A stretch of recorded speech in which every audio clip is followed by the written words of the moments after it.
Radio Insani, inspiratif, santun, dan islami. Bismillahirrahmanirrahim. Assalamualaikum warahmatullahi wabarakatuh.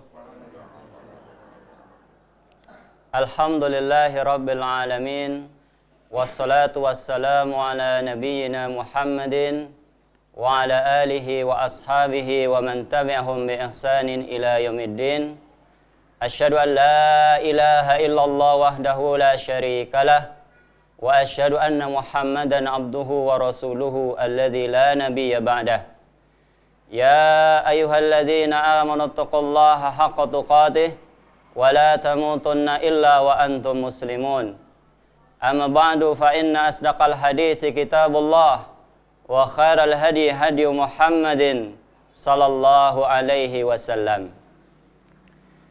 Ibu-ibu sekalian yang semoga senantiasa dimuliakan dan diberkahi oleh Allah Subhanahu wa taala.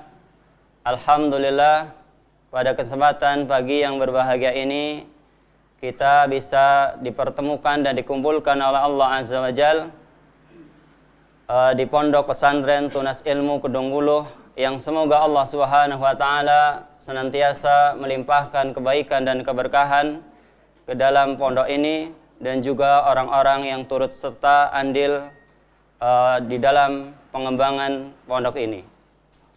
Salawat dan salam semoga senantiasa tercurahkan kepada baginda Rasulullah sallallahu alaihi wasallam, kepada keluarga beliau, kepada sahabat-sahabat beliau, dan kepada kita semuanya selaku umatnya.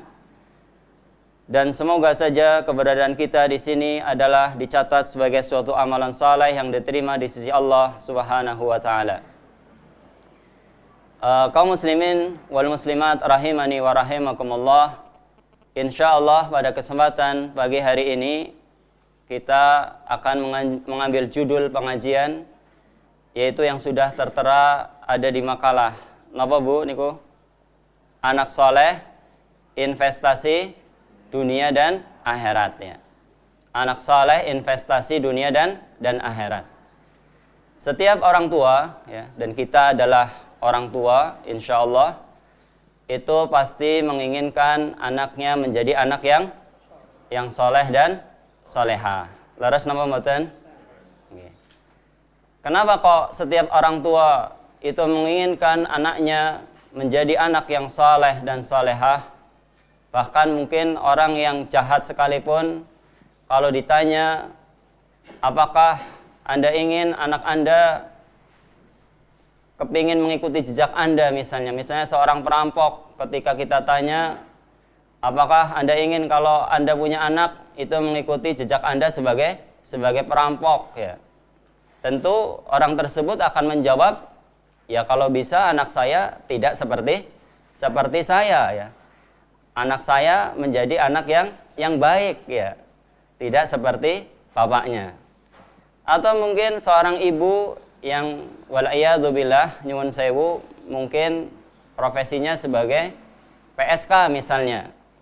Ketika punya anak perempuan, ya, misalnya ibu tersebut ditanya, apakah Anda ingin anak Anda itu ingin mengikuti jejak Anda sebagai nyuwun sewu pun PSK misalnya, maka orang tersebut pasti akan menjawab, ya tidak seperti itulah. Saya tidak ingin anak saya mengikuti jejak saya. Saya ingin anak saya menjadi orang yang baik, ya. Ini adalah merupakan fitrah manusia, ya. Naluri setiap manusia yang masih bersih pasti menginginkan anak keturunannya menjadi anak yang soleh dan solehah, anak yang baik, yang bermanfaat bagi dirinya, orang tuanya, keluarganya, masyarakatnya, bangsa dan negara serta agama. Ya, ini adalah fitrah, ya.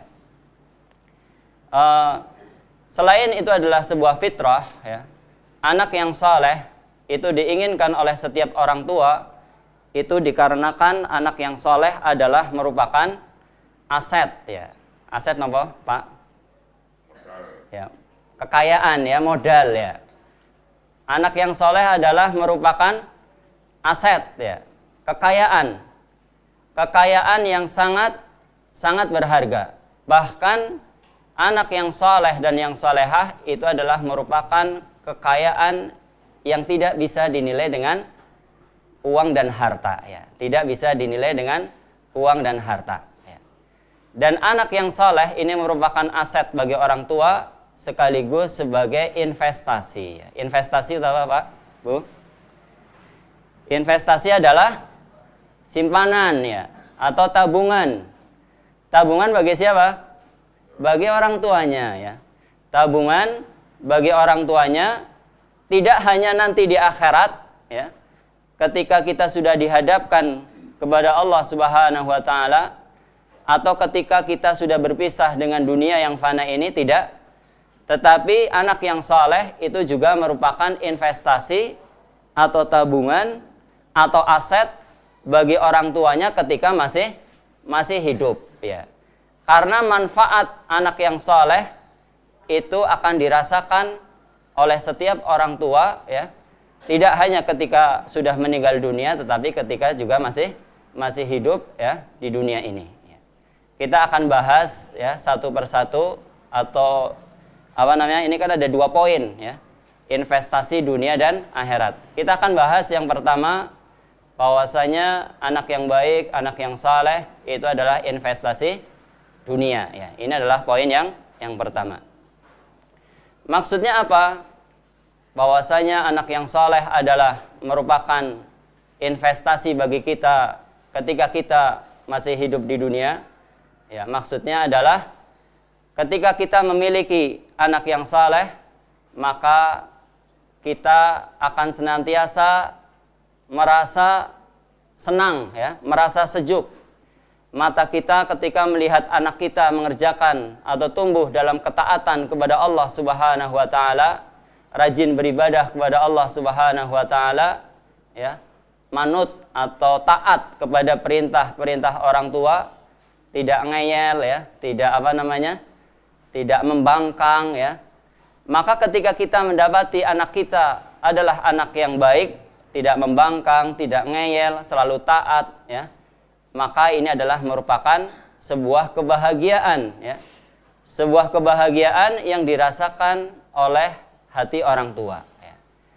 Dan perilaku dari anak yang soleh itu senantiasa akan membuat mata orang tua itu sejuk, ya. Inilah yang di dalam bahasa agama kita diistilahkan dengan qurratu a'yun, ya. Qurratu a'yun, ya. Qurratu a'yun artinya adalah penyejuk mata, ya, penyenang hati, ya. Dan ini adalah merupakan impian, ya, dari setiap orang tua. Makanya ada di dalam Al-Quran itu ada sebuah doa yang seharusnya dilazimi atau senantiasa dibaca oleh para orang tua, yaitu doa yang terdapat di dalam surat Al-Furqan ayat 74, ya. Surat Al-Furqan ayat 74, ya. Di mana doa ini adalah doa ibadur rahman, ya. Doa hamba-hamba pilihan Allah Subhanahu wa taala. Doa orang-orang istimewa dari hamba atau doa dari orang-orang istimewa dari Allah Subhanahu wa taala yang Maha Pemurah, ya, ibadur rahman. Doa ini sudah diabadikan di dalam Al-Qur'an dan hendaknya kita sebagai orang tua, ya, baik seorang ayah ataupun seorang ibu, ini senantiasa berdoa dengan doa seperti ini, ya. Doanya adalah apa, Bu? Pak, yang ada di makalah itu? Ya. Rabbana hablana min azwajina, ya. Wahai Rabb kami, hablana, anugerahkanlah kepada kami. Ya, ini berarti memang nanti akan disebutkan atau yang akan diminta oleh hamba tersebut itu adalah merupakan anugerah, merupakan nikmat, merupakan pemberian dari Allah, bukan semata-mata usaha dari orang tersebut, ya.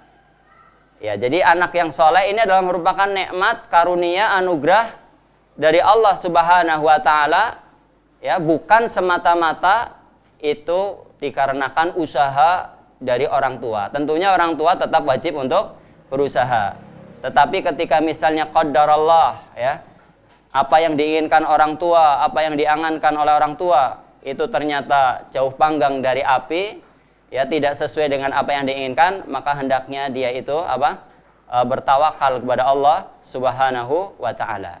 Ya, Nabi saja itu ada anaknya yang tidak saleh, yang durhaka. Nabi siapa itu? Nabi Nuh, ya. Anaknya tidak mau taat kepada ayahnya, padahal ayahnya adalah seorang nabi, ya. Ya, jadi Rabbana hablana. Jadi permohonan yang dimohonkan oleh ibadur rahman di sini, oleh hamba-hamba pilihan Allah Subhanahu wa taala, ini semata-mata adalah merupakan anugerah, ya.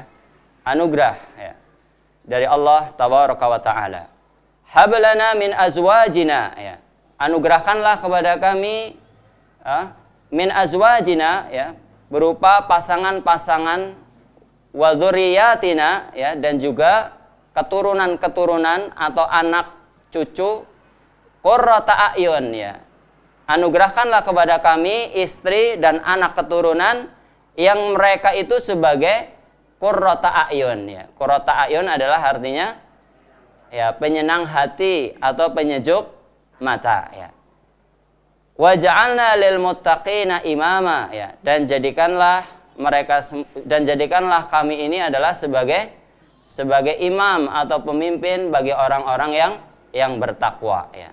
Ini adalah doa, ya, yang hendaknya senantiasa kita panjatkan kepada Allah Subhanahu wa taala agar kita dikaruniai anak yang saleh, keturunan yang saleh, pasangan hidup yang saleh, sehingga mereka semua menjadi qurratu a'yun atau penyejuk mata, ya. Jadi ini adalah investasi duniawi. Anak yang saleh akan menjadi qurratu a'yun, ya. Seorang at-tabi'in, ya.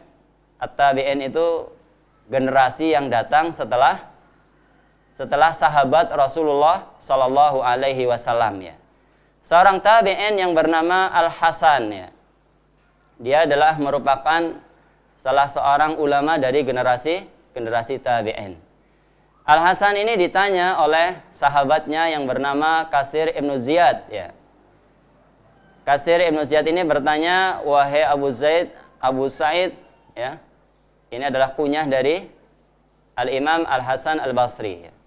"Wahai Abu Sa'id, apakah yang dimaksud oleh Allah Subhanahu wa taala qurratu a'yun ini adalah merupakan anugerah yang akan diterima oleh seorang mukmin ketika di akhirat ataukah ketika di dunia, ya? Apakah ini dirasakan oleh orang tersebut, hamba tersebut, ketika hamba tersebut sudah meninggal dunia ataukah ketika masih hidup, ya?" Kemudian Al-Hasan mengatakan bahwasanya qurratu a'yun yang dimaksud di dalam ayat ini adalah ketika hamba tersebut masih hidup, ya. Ketika hamba tersebut masih hidup di dunia, ya. Kemudian Al-Hasan ini mengatakan, ya, Allah akan memperlihatkan kepada seorang hamba istri-istri, anak keturunan yang mereka ini senantiasa berbuat taat dan ibadah kepada Allah Subhanahu wa taala, ya. Dan tidak ada yang membuat pandangan seorang mukmin itu merasa senang atau merasa sejuk selain dirinya itu melihat istrinya, anaknya itu tumbuh di dalam ketaatan kepada Allah Subhanahu wa taala, ya. Jadi ini adalah qurratu a'yun, ya. Pernah terjadi, ya, di sebuah pengadilan, ya, di daerah Qasim. Qasim itu di mana, Pak? Bu? Arab Saudi, ya. Dan mungkin ini Allah taala alam, saya belum pernah mendengar terjadi di Indonesia, ya. Tapi ini pernah terjadi di sebuah pengadilan yang ada di Qasim, ya, di Arab Saudi, ya. Ada seorang anak, ya. Dia itu di pengadilan menangis, ya, meraung-raung, menangis, ya, dengan tangisan yang luar biasa. Anak ini umurnya, ya, itu disebutkan 50 tahun. Jadi sebetulnya, ya, anak yang sudah jadi orang tua, ya, umurnya 50 tahun. Dia menangis, ya, dengan menangis yang sejadi-jadinya sampai jenggotnya itu basah, ya, karena air matanya yang begitu banyak, ya. Itu namanya Hizan al-Fuhaidi, ya, itu namanya adalah Hizan al-Fuhaidi.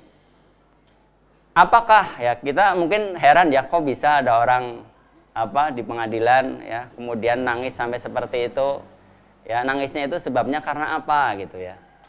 Ini sebuah pertanyaan yang mungkin menggelitik di hati kita, ya. Ternyata Hizan al-Fuhaidi ini, ya, dia menangis, ya, sampai jenggotnya itu basah kuyup karena tangisannya, karena air matanya. Itu gara-gara dia itu kalah, ya, kalah di dalam pengadilan, ya, ketika berseteru atau bersengketa dengan adiknya, adik kandungnya, ya. Kira-kira ini nangisnya karena kalah dengan adiknya, ini karena apa ini? Apakah karena warisan gitu ya?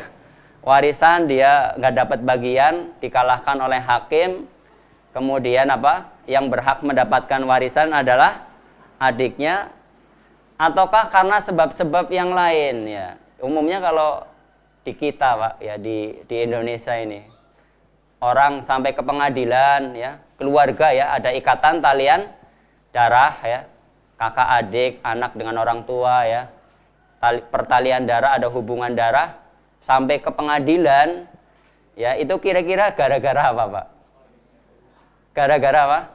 Gara-gara warisan, ya, biasanya itu rebutan warisannya, ya. Dan ini yang terjadi di pengadilan Qasim ini sungguh, ya, di luar dugaan kebanyakan dari manusia, ya. Ternyata Hizan al-Fuhaidi ini menangis, ya, gara-gara dia kalah oleh adiknya, ya. Hakim memenangkan adiknya itu dalam masalah perawatan ibunya, ya. Perawatan ibunya. Ibunya itu sudah usia lanjut, kurang lebih umurnya 80 tahunan, ya. Sudah tua renta, ya, udah usia lanjut. Bahkan ketika dihadirkan ke pengadilan itu dibopong oleh dua anak, ya, si Hizan sebagai kakak dan oleh adiknya yang itu menang, ya. Dipopong, ya, kemudian dihadirkan ke hakim, ya. Ibu ini sejak lama, ya, bertahun-tahun bahkan berpuluh tahun itu selalu ikut sang kakak, ya. Yang sang kakak ini tinggal di pedesaan, ya. Kemudian ketika orang sudah sepuh gitu, ya, kan biasanya sering apa? Sakit-sakitan gitu, ya, Pak, ya. Ya, sering sakit-sakitan, ya.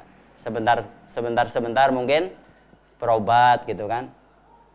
Nah, itu kemudian si adik, ya, karena melihat ibunya sudah tua, ya, sudah payah, sudah sering sakit-sakitan, akhirnya adiknya ini meminta kepada kakaknya agar si ibu itu dirawat oleh dirinya, karena si adik ini tinggal di kota, ya.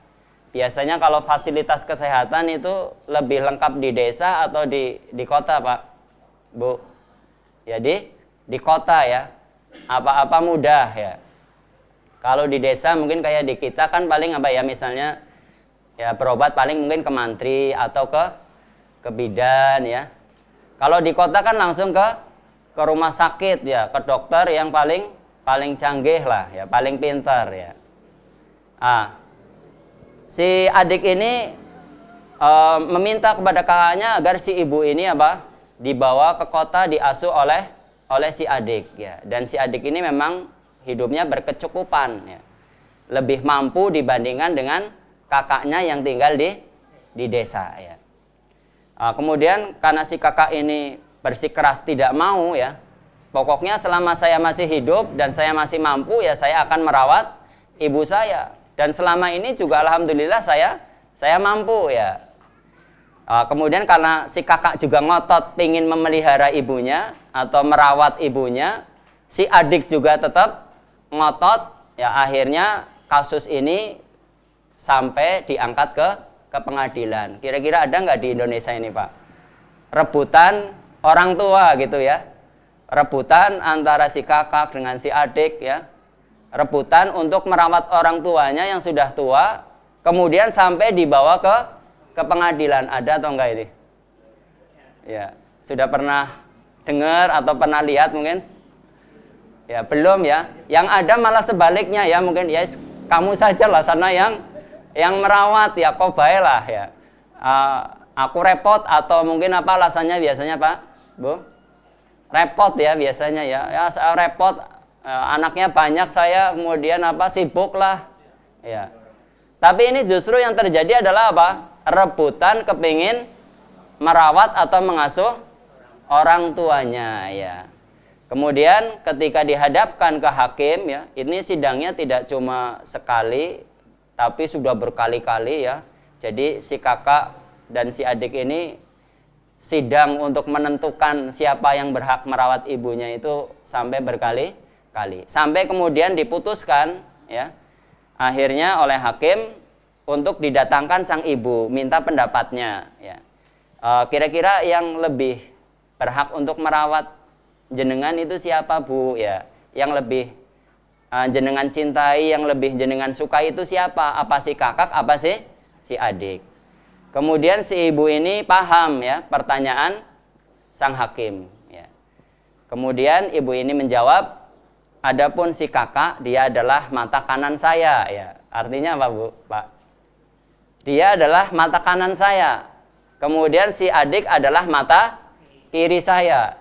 Ini maksudnya apa? Maksudnya dua-duanya adalah sama-sama dicintai dan disukai oleh ibunya. Ini Masya Allah ya, ibu yang sangat beruntung ya. Punya dua anak ya, memperebutkan untuk mengasuh dirinya ya. Kemudian si hakim ini bingung juga ya. Ternyata dua-duanya itu adalah sama-sama dicintai dan disukai oleh ibunya ya.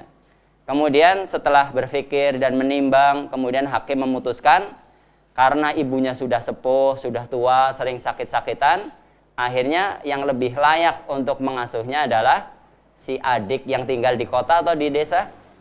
Ya di kota ya.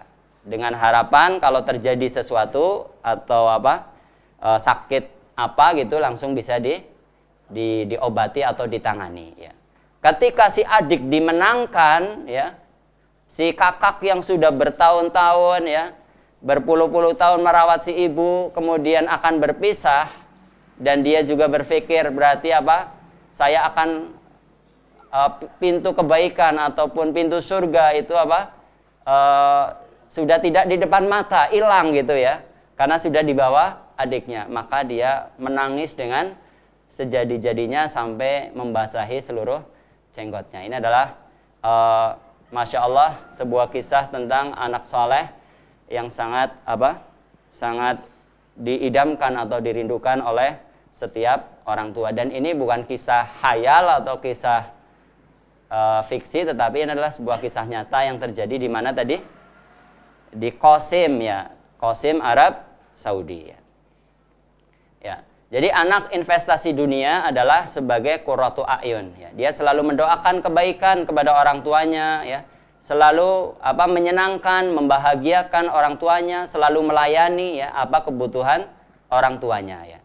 Coba kita bayangkan ya, anak-anak pada zaman sekarang ya.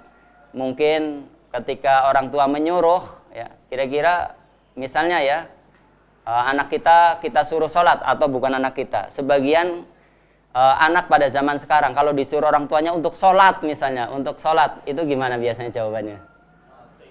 Ya nanti ya, maka disit lah ya, nanti ya. Atau mungkin jawabannya kalau nanti sih mungkin masih lebih baik ya, berarti akan sholat. Tapi kalau jawabannya misalnya apa? Bebeh ya, males ya, esinomiki lah, yang sholatnya mengko banggar wis tua ya. Itu kira-kira perasaan ya hati orang tua gimana itu ya? Ya tentu akan sedih ya. Kau punya anak seperti itu ya. Makanya kata Al-Imam Al-Qurtubi rahimahullah ketika beliau menafsirkan surat Al-Furqan ayat 74 ya. Beliau mengatakan laisa syai'un aqarra li'ainil mu'min min ayyara zaujatahu wa auladahu muti'ina lillahi azza wajal ya.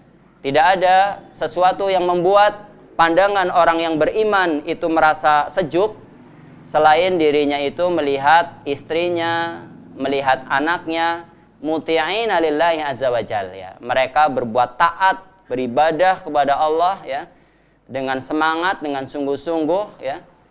Mereka beribadah, berbuat taat kepada Allah dengan dengan sungguh-sungguh ya, dengan penuh keikhlasan kepada Allah Subhanahu wa taala ya. Ya, fenomena pada zaman sekarang kita melihat seperti itu ya. Bahkan itu ada juga saya baca di sebuah baca di artikel sebuah situs ya, kisah islam.net ya. Itu ada sebuah kisah di jalanan ya, itu ada seorang anak muda sedang memukuli orang yang sudah tua ya. Jadi kalau bahasa kita apa ya? Lagi ngamplengi atau lagi apalah gitu ya. Lagi memukuli ya. Ya. Pernah lihat seperti ini atau enggak, Pak? Bu. Ya, moga-moga enggak pernah lihat lah ya, moga-moga tidak pernah lihat pemandangan yang seperti ini ya. Ini tapi pernah terjadi ya. Ada seorang anak muda dia memukuli seorang tua ya, orang yang sudah lanjut usia. Ya. Di jalanan, bukan di dalam rumah ya, di jalanan. Dan itu dilihat oleh orang-orang.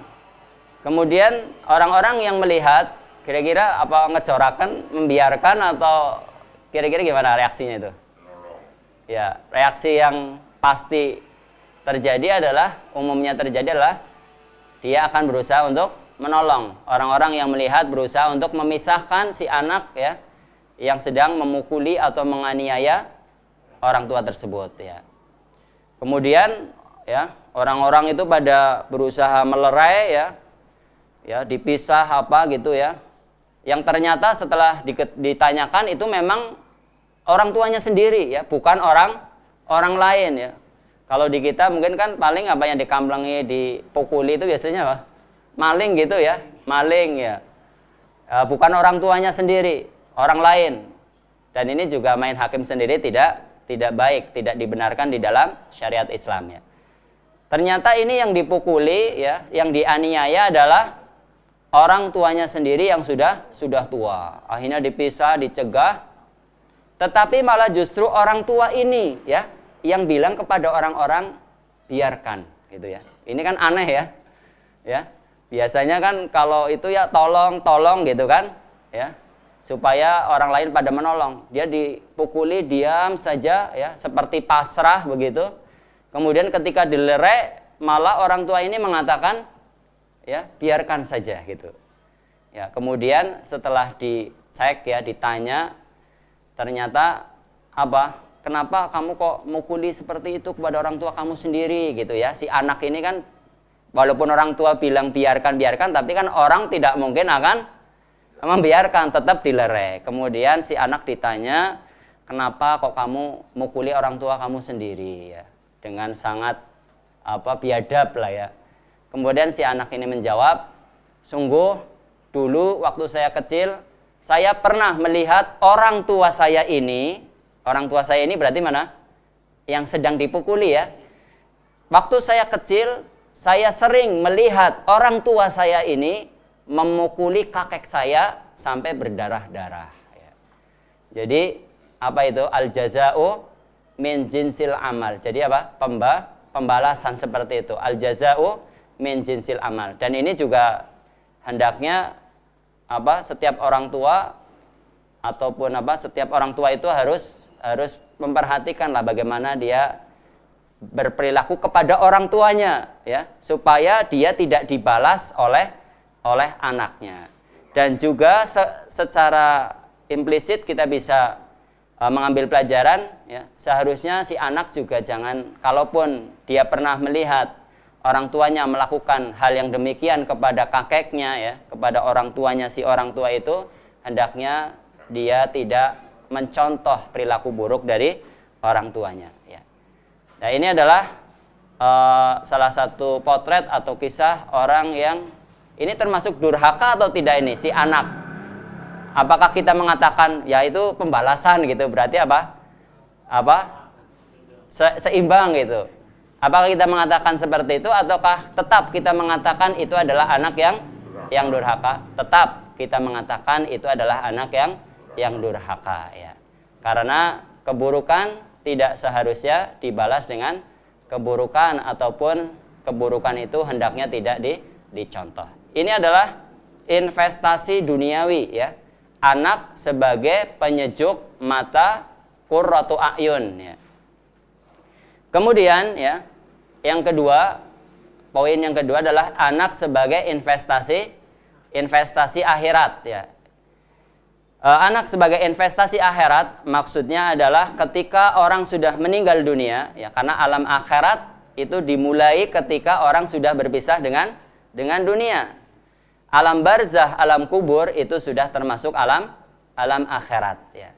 Ketika orang tua sudah meninggal dunia, kalau seandainya dia memiliki anak yang soleh ya, anak yang baik, maka dia akan bisa merasakan manfaat ya, manfaat dari dari anak soleh tersebut ya.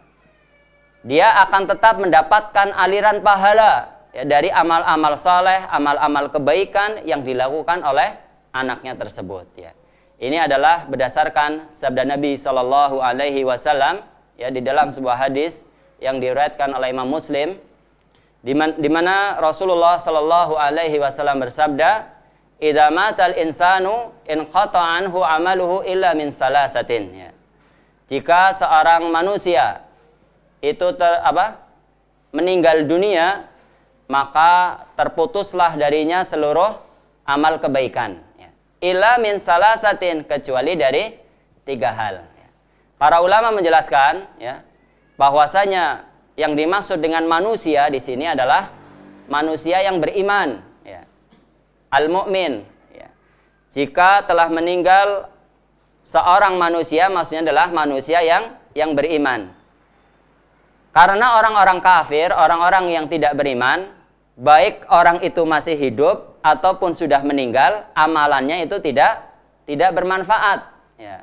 Maka yang dimaksud dengan idza matal insan adalah maksudnya orang-orang yang beriman. Orang yang beriman nanti masih akan bisa merasakan manfaat ya dari tiga hal ya. Sedangkan orang kafir, orang yang tidak beriman, maka baik dia ketika masih hidup ya ataupun ketika sudah meninggal, amal solehnya itu tidak bermanfaat bagi dirinya. Ini adalah sebagaimana yang disebutkan oleh Allah Subhanahu wa taala di dalam surat An-Nur ya, surat An-Nur ayat 39 ya. Di mana Allah Subhanahu wa taala berfirman, walladzina kafaru a'maluhum kasarab ya. Dan orang-orang kafir, orang-orang yang ingkar terhadap Allah, maka amalan-amalan mereka bagaikan fata morgana ya. Maksudnya fata morgana bagaimana ini? Ya. Fata morgana itu kita lihat dari kejauhan ketika panas ya, di jalan sana jauh, kita lihat dari sini ada air ya. Ketika kita mendekat, ternyata air itu tidak ada. Nah, ini ibarat amalan orang-orang kafir. Dianggap ada, tetapi ketika sudah didekati, ternyata itu tidak ada. Ya, ini amalan orang kafir itu bagaikan fata morgana. Kecuali kalau orang kafir tersebut sempat beriman sebelum meninggal dunia. Orang kafir tersebut sempat masuk Islam sebelum meninggal dunia, maka amalan-amalan kebaikannya itu akan dicatat sebagai amal kebaikan ya bagi orang tersebut, walaupun dilakukan dulu ketika masih kafir. Tapi kalau meninggal masih dalam keadaan kafir, ya amal kebaikannya tidak dicatat ya. Maka idza matal insanu ya in qata anhu amaluhu, jika seorang manusia itu meninggal dunia akan terputus seluruh amalannya kecuali dari 3 hal. Ini maksudnya adalah manusia yang beriman ya, yang akan memberikan manfaat amalannya ya 3 hal ya setelah orang tersebut meninggal dunia ya. In qata anhu amaluhu illa min salas ya, illa min salasatin. Dari kata ini juga atau kalimat ini para ulama memberikan penjelasan. Di sini terkandung faidah bahwasanya seseorang sebelum meninggal dunia, sebelum benar-benar amalannya itu terputus, maka hendaknya orang yang belum meninggal dunia atau orang-orang yang masih hidup itu hendaknya memperbanyak amal soleh. Karena kalau sudah meninggal dia sudah tidak bisa beramal soleh ya. Jadi mumpung yang masih hidup ya, kita semuanya walhamdulillah masih diberikan kesehatan, ya, taufik dan hidayah oleh Allah Subhanahu wa taala. Marilah kita memperbanyak amal-amal saleh, amal-amal kebaikan, ya. Sehingga ketika kita dipanggil oleh Allah, amal-amal itu sudah kita kumpulkan dengan sebanyak-banyaknya. Ya, illa min salasatin, kecuali dari 3 hal. Yang pertama adalah min shadaqatin jariyatin, ya. Amal yang tidak akan putus pahalanya adalah yang pertama sedekah jariyah. Dan yang dimaksud dengan sedekah jariyah bukanlah seperti yang dipahami oleh kebanyakan orang, ya. Di mana sedekah jariyah difahami, ya, orang memahami kalau orang meninggal kemudian ahli warisnya atau keluarganya mengambil dari harta si mayit kemudian diinfakkan, disedekahkan, diwakafkan, ini namanya sedekah jariyah. Mereka mengatakan seperti itu, ya. Bukan, ya. Sedekah jariyah itu bukan seperti itu, ya. Jadi orang memahami, saya ulangi, sedekah jariyah dipahami oleh sebagian orang bahwasanya itu adalah sedekah yang diambilkan dari harta si mayit kemudian disedekahkan, diinfakkan, diwakafkan, ya. Kemudian itu dinamakan sedekah jariyah. Bukan. Ini namanya adalah at-tasadduq anil mayyit, bersedekah atas nama mayit. Hukumnya boleh atau tidak? Boleh, ya. Ya, ulama bersepakat bahwasanya amal seperti itu adalah hukumnya boleh dan insya Allah pahalanya sampai kepada si mayit, ya. Tapi bukan itu yang namanya sedekah jariyah. Itu namanya adalah at-tasadduq anil mayyit, bersedekah kepada mayit, ya. Yang dinamakan dengan sedekah jariyah menurut istilah syar'i atau agama kita adalah sedekah yang dilakukan oleh orang yang masih hidup, ya. Sedekah yang dikeluarkan oleh seseorang yang masih hidup, ya. Kemudian sedekah tersebut atau harta tersebut itu dimanfaatkan oleh kaum muslimin, ya. Kemudian manfaatnya masih terus berlangsung walaupun orang yang bersedekah sudah meninggal dunia. Ini namanya sedekah jariyah. Jariyah itu isim fa'il, ya, dari jaro yajri, jarin atau jariyatun, ya. Jadi artinya mengalir. Sedekah jariyah artinya adalah sedekah yang pahalanya terus mengalir walaupun pelakunya sudah meninggal dunia, ya. Itu adalah sedekah jariyah. Jadi misalnya kita, ya, alhamdulillah punya rizki, punya keluangan harta. Sebagian dari harta yang kita miliki misalnya kita infakkan untuk pembangunan pondok pesantren, ya, untuk membuat jalan, ya, yang jalan itu akan dilalui, dimanfaatkan oleh kaum muslimin, masyarakat, ya, selama jalan tersebut masih bagus, ya, masih dilalui oleh orang lain. Orang yang sudah meninggal dia tetap akan mendapatkan pahala dari jalan yang dibangunnya tersebut. Bangun jembatan, ya. Kemudian mungkin pengen beli mukena, ya, sarung, mushaf, kemudian diinfakkan, diwakafkan di masjid, ya. Orang yang mungkin lagi musafir atau kebetulan lewat, ya, datang waktu sholat tidak bawa rukuh, tidak bawa mukena, tidak bawa sarung, ya. Kemudian mampir di situ, ya, memakai mukena dan sarung dari si pewakafnya tadi, maka si pewakaf atau orang yang bersedekah tadi akan mendapatkan pahala walaupun orang itu sudah meninggal dunia. Kalau orang-orang Saudi, ya, itu banyak bersemangat, ya, untuk membangun yang sifatnya ini sedekah jariyah. Bahkan untuk membangun masjid, kalau di kita kan rombongan, ya, satu desa rombongan semen 10 sak, bata berapa, besi, rombongan. Orang satu desa bangun satu masjid. Bahkan sudah urunan, udah rombongan, kadang masjidnya juga tidak jadi-jadi. Itu ada seperti itu, ya. Ya. Tapi kalau orang-orang sana, ya, itu satu masjid ya dibangun oleh satu orang, ya. Tentunya ini bukan larangan rombongan ketika membangun masjid, bukan, ya. Ini saya hanya sedang mencontohkan betapa semangatnya orang-orang yang sudah paham, ya, sedekah jariyah, manfaat sedekah jariyah. Mereka berlomba-lomba untuk membangun, ya, masjid, ya, walaupun seorang diri. Pernah juga, ya, ini pengalaman pribadi, bukan dalam rangka membanggakan diri, tapi semoga bisa diambil ibrah ataupun faidahnya. Pernah juga ketika terjadi gempa di Jogja itu ya, tahun berapa itu?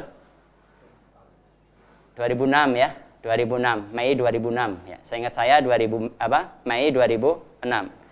Ketika terjadi gempa ya, infrastruktur rumah-rumah ya, sumur-sumur itu kan banyak yang rusak ya. Sumur-sumur itu banyak yang rusak, rumah banyak yang rusak, masjid banyak yang rusak ya. Ternyata ada orang ya yang berinfak sekian ratus juta ya, bukan puluhan juta tapi sekian ratus juta dari Timur Tengah itu ditujukan untuk membangun sumur-sumur yang sudah rusak. Jadi kalau yang sudah rusak tertutup kan, gempa kan pada itu ya, rogol lah istilahnya, tanah pada menutup sumur-sumur yang rusak sehingga tidak bisa dimanfaatkan. Itu ada yang berinfak ya, mewakafkan hartanya untuk dibangunkan sumur-sumur di seluruh daerah yang terkena gempa. Waktu itu adalah di daerah Imogiri, Bantul ya. Karena daerah kota kan tidak terlalu parah ya. Yang paling parah adalah daerah Imogiri di Bantul ya. Ternyata ada orang berinfak seperti itu. Berarti kan dia akan mendapatkan pahala selama sumur itu dimanfaatkan oleh ya manusia ya. Berapa banyak pahala yang akan terus mengalir. Ini yang pertama, sedekah jariyah. Kemudian au ilmin yuntafa'u bih, atau ilmu yang bermanfaat ya. Ini saya baca syarahnya, di antaranya adalah penjelasan dari Syekh Rabi bahwasanya ilmu yang bermanfaat ini adalah mencakup ilmu duniawi dan ilmu ukhrawi atau ilmu agama ya. Jadi ilmu yang bermanfaat ini mencakup juga ya manfaat secara duniawi ataupun manfaat secara ukhrawi. Manfaat secara duniawi dimisalkan atau disebutkan contoh di situ, misalnya seorang dokter dia menemukan obat suatu penyakit ya. Yang obat ini akan dimanfaatkan oleh manusia ya untuk mengobati orang-orang yang sakit ya, sehingga orang tersebut bisa sembuh. Maka selama penemuannya ini dimanfaatkan oleh manusia, maka dokter tersebut atau peneliti tersebut akan mendapatkan pahala ya sampai dengan datangnya hari kiamat ya. Atau misalnya seseorang ya yang menemukan alat yang alat ini bisa memudahkan pekerjaan manusia ya. Ya, yang mungkin alat apa begitu ya? Karena alat manusia dalam kehidupan manusia itu kan apa? Banyak ya. Mungkin mesin pompa air atau mungkin mesin apa? Mesin apa namanya, Pak? Ya traktor atau mungkin mesin-mesin yang lain. Maka penemu ini akan mendapatkan pahala ya selama penemuannya itu dimanfaatkan oleh manusia. Tapi dengan satu catatan, si penemu itu adalah orang muslim ya, karena kembali ke awal, orang kafir amalannya adalah tidak bermanfaat bagi dirinya kecuali kalau dia beriman ya. Ya, kemudian tentunya selain ilmu yang bersifat duniawi yang bermanfaat bagi manusia, yang jauh lebih penting dari itu adalah ilmu agama ya. Ilmu agama ya yang diajarkan ya kepada manusia, maka selama manusia tersebut mengamalkan ilmu agama tersebut, maka yang mengajarkan akan mendapatkan aliran pahala ya tanpa mengurangi pahala dari si pelaku kebaikan tersebut ya.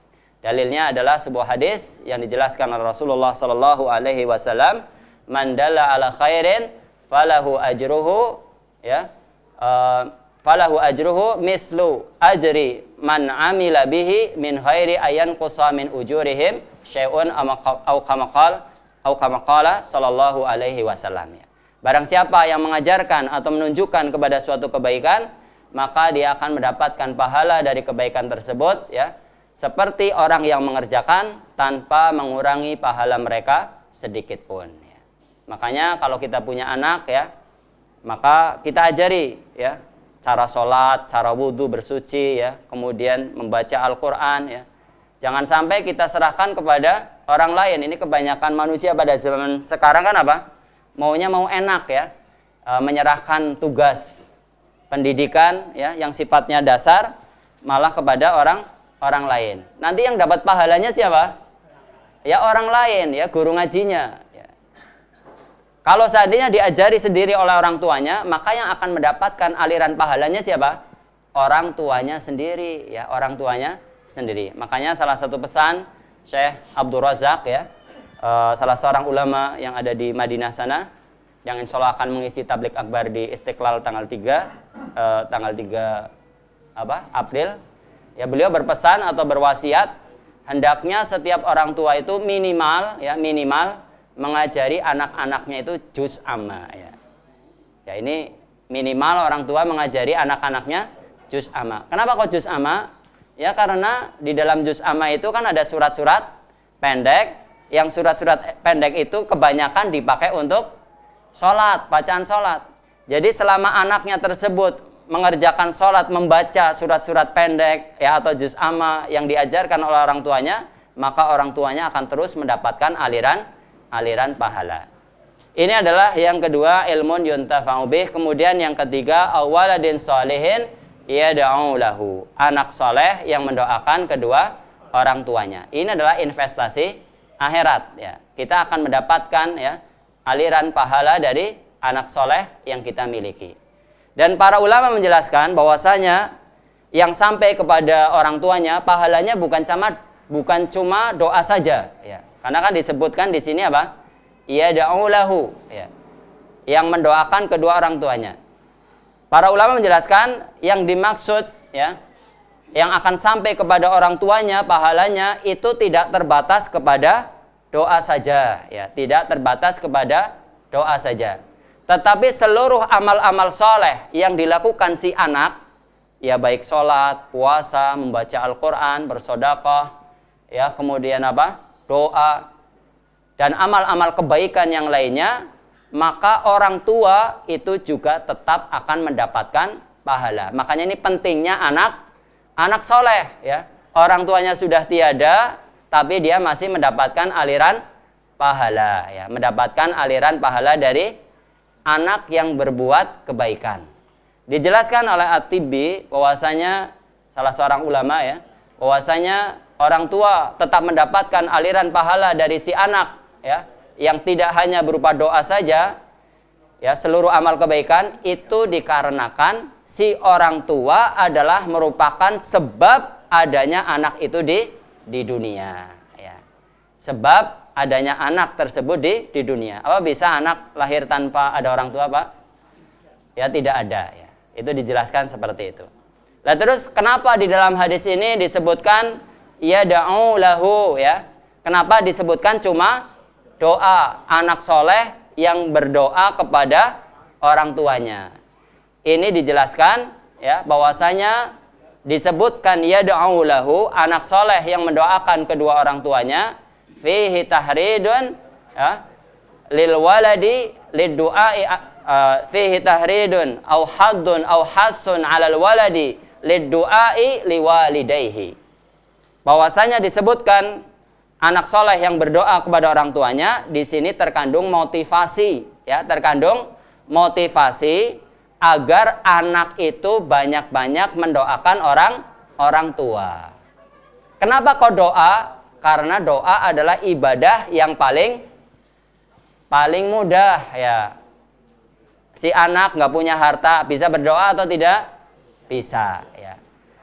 Si anak jadi orang kaya juga bisa berdoa. Tapi coba kalau misalnya disyaratkan yang sampai atau yang disebutkan adalah sodakoh dari anaknya, dan nanti yang nggak punya uang, anak yang ditakdirkan misalnya miskin, nanti dia tidak bisa berbuat baik kepada orang tuanya, ya. Maka disebutkan ad-doa, karena ini doa adalah dilakukan bisa oleh setiap anak, ya. Sekaligus ini motivasi bahwasanya seorang anak hendaknya banyak-banyak mendoakan kedua orang tuanya. Nah, kemudian di dalam hadis yang lain disebutkan, di dalam hadis riwayat Ahmad, bahwasanya nanti pada hari kiamat orang tua itu akan merasa terheran-heran, ya, ketika dihadapkan kepada Allah, ternyata diberikan tingkat yang tinggi di dalam surga, ya.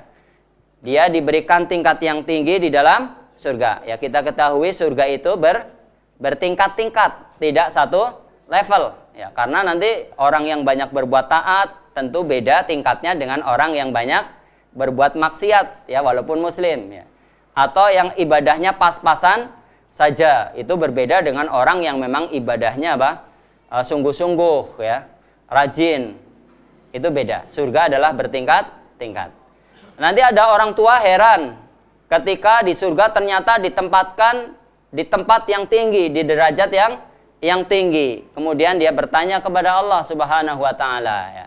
Anna li hadhihi, kok bisa saya mendapatkan tingkat yang tinggi padahal perasaan dulu ketika di dunia ibadah saya itu biasa-biasa saja ya, tidak istimewa. Kemudian Allah Subhanahu wa taala menjawab ya, hadhihi bistighfari waladika laka. Kamu mendapatkan surga dengan tingkatan yang tinggi ini disebabkan karena doa dan istighfar dari anakmu ya. Ini adalah investasi akhirat dari anak yang saleh ya. Semoga Allah Subhanahu wa taala menjadikan anak-anak kita ya, anak keturunan kita sebagai anak yang saleh dan salehah ya, sehingga bisa menjadi aset sebagai investasi di dunia maupun di akhirat. Amin ya rabbal alamin ya. Mungkin sampai di sini pengajian kita pada kesempatan kali ini. Ada tanya jawab atau tidak ini ya? Ya, terima kasih Ustadz di kesempatan hari ini atas penyampaian materinya. Semoga bermanfaat buat kita semua dan kita diberi anugerah anak keturunan yang soleh dan solehah. Amin. Keluarga sini yang semoga senantiasa dimuliakan Allah. Silakan bagi Anda yang akan bertanya bisa diajukan pertanyaan Anda via SMS di 085 600 100 880. Baik Ustadz, di kesempatan hari ini sudah ada beberapa pertanyaan yang sudah masuk. Langsung saja kami bacakan Ustadz. Yang pertama, Bismillah, Assalamualaikum Ustadz. Waalaikumsalam warahmatullahi wabarakatuh. Bagaimana keadaan orang tua yang qadarullah tidak memiliki keturunan bagi mereka di akhir hidupnya, dan di akhirat apakah tetap mendapatkan pahala karena tidak ada anak-anak yang mendoakannya? Mohon nasihatnya Ustaz. Ya. Yang disebutkan di dalam hadis riwayat Muslim tadi adalah awaladin sholihin yad'u lahu ya, anak soleh yang mendoakan kedua orang tuanya. Ya, ini disebutkan dengan lafadz walad ya. Ini berarti selain anak adalah tidak bisa, sebagaimana dijelaskan oleh Syekh Abdullah Al-Fauzan ya, bahwasanya yang dimaksud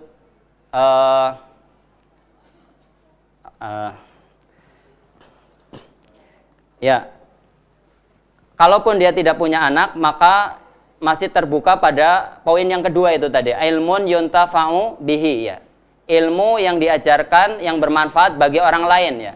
Ketika mungkin yang mengamalkan itu adalah orang lain, maka ketika orang lain tersebut itu mendoakan dirinya karena ilmunya dimanfaatkan, maka dia akan bisa merasakan manfaat dari amal soleh yang dikerjakannya, yaitu yang berupa ilmu yang bermanfaat ya. Sedangkan di dalam hadis disebutkan waladin sholihin, ini mengandung pengertian bahwasanya atau keutamaan untuk menikah ya. Di antara faidah yang bisa dipetik dari hadis tersebut adalah keutamaan menikah dan memiliki anak keturunan ya, memiliki anak keturunan. Dan perlu kita ketahui juga bahwasanya yang sampai kepada si mayit ya, itu tidak hanya doa dari anaknya. Tadi yang poin kedua sudah amal soleh, amal ilmu yang bermanfaat yang diajarkan.